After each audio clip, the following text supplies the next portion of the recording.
Крайний север как плацдарм возможных конфликтов. Because this country has stuck with them. Iran ও রাশিয়ার মধ্যে রয়েছে ঘনিষ্ঠ সম্পর্ক। ইউক্রেন যুদ্ধে রাশিয়া ইরান থেকে অস্ত্র কিনেছে এবং এবছরের শুরুতে দুই দেশ ২০ বছরের কৌশলগত অংশীদারত্ব চুক্তি স্বাক্ষর করেছে। তবে ১৬শ শতাব্দীতে রাশিয়া ও পারস্যের মধ্যে কূটনৈতিক সম্পর্ক স্থাপনের পর থেকে দুই দেশের সম্পর্ক মাঝে মধ্যেই জটিল হয়েছে। এদিকে এরই মধ্যে আবারও সর্বাধিক পশ্চিমা নিষেধাজ্ঞা পাওয়া এই দুই দেশ রাশিয়া ও ইরান নিজেদের মধ্যে পারস্পরিক সহযোগিতা বাড়াতে আরও একটি দীর্ঘমেয়াদী চুক্তি করেছে। মস্কোতে একটি সামগ্রিক কৌশলগত অংশীদারিত্ব চুক্তিতে স্বাক্ষর করেছে ইরানের প্রেসিডেন্ট মাসুদ পেজেশকিয়ান এবং রাশিয়ার প্রেসিডেন্ট ভ্লাদিমির পুতিন। ইরানি ও রুশ কর্মকর্তাদের বরাত দিয়ে সংবাদ মাধ্যম আল জাজিরা জানায়, দুই দেশের বাণিজ্যিক ও সামরিক সহযোগিতা থেকে শুরু করে বিজ্ঞান, সংস্কৃতি এবং শিক্ষার মতো অনেক খাতকে অন্তর্ভুক্ত করা হয়েছে এই চুক্তিতে। রাশিয়ায় নিযুক্ত ইরানি রাষ্ট্রদূত কাজেম জালালির বরাত দিয়ে রুশ সংবাদ সংস্থা তাস জানায়, এই চুক্তির মেয়াদ ২০ বছর।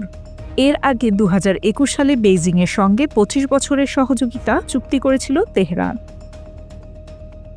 ইরানের চুক্তি স্বাক্ষরের পর পেজেশকিয়ানের সঙ্গে এক যৌথ সংবাদ সম্মেলনে পুতিন বলেন, রাশিয়া, ইরান এবং পুরো অঞ্চলের স্থিতিশীল ও টেকসই উন্নয়নে বড় অগ্রগতির পথ খুলে দিয়েছে এই চুক্তি।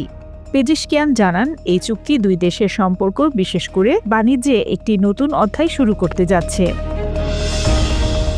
সংশ্লিষ্টরা জানান, চুক্তিতে দুই দেশের মধ্যে রাজনীতি, নিরাপত্তা, বাণিজ্য, পরিবহন ও জ্বালানি সহ বিভিন্ন খাতে সহযোগিতা বাড়বে। পশ্চিমা নিষেধাজ্ঞার জবাবে গত কয়েক বছরে বাণিজ্যিক ও সামরিক খাতে সহযোগিতা বাড়িয়েছে এই দুই দেশ। ইউক্রেন যুদ্ধে সাহায্য করতে ইরান ইতিমধ্যে রাশিয়াকে ড্রোন সরবরাহ করেছে। আল জাজিরা জানায়, নতুন এই চুক্তি নিয়ে কয়েক বছর ধরেই আলোচনা চলছে। উভয় দেশের মধ্যে সহযোগিতার বর্তমান কাঠামো ২০০১ সালের একটি চুক্তির ওপর ভিত্তি করে চলে এসেছে এতদিন। এর আগে রাশিয়ার পররাষ্ট্রমন্ত্রী সের্গেই লাভরভ বলেন, রাশিয়া, ইরান এবং বিশ্বের বিভিন্ন অংশে থাকা আমাদের বন্ধু রাষ্ট্রদের সক্ষমতা বাড়ানোর লক্ষ্যে তৈরি হয়েছে গঠনমূলক প্রকৃতির এই চুক্তি। আল জাজিরা প্রতিবেদন অনুযায়ী এই মুহূর্তে পুতিনের পররাষ্ট্রনীতির কেন্দ্রীয় লক্ষ্য হয়ে দাঁড়িয়েছে ইরান, চীন ও উত্তর কোরিয়ার সঙ্গে সম্পর্ক ঘনিষ্ঠ করে যুক্তরাষ্ট্র নিয়ন্ত্রিত বৈশ্বিক আধিপত্যকে চ্যালেঞ্জ করা।